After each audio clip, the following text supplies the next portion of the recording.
long-term owners of businesses. I recognize Mrs. Miller for 5 minutes of questions. Thank you, Mr. Chairman and Ranking Member Jordan, and thank you all for being here today. It is vitally important that our military does have the tools to do the job that they do well, which is protecting us and our freedom.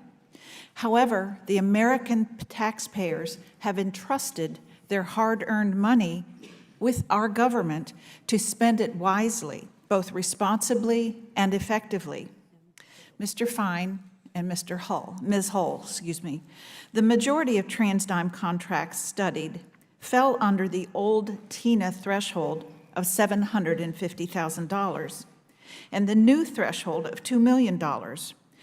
Would the proposal to reverse this 2018 increase, which did not apply to TransDigm at the time, have any benefit? Reversing the threshold to the $750,000 would only have benefit if combined with our suggestion that in sole source situations, contracting officers are able to obtain uncertified cost data at a minimum.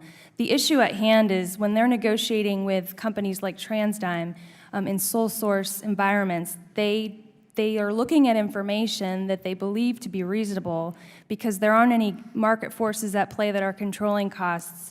And as TransDigm alluded to earlier regarding their value-based pricing approach, the cost, or the price, I should say, to the government becomes what the department what the department will pay, and not what the market forces will bear. When you're limited to one source, there's very little leverage.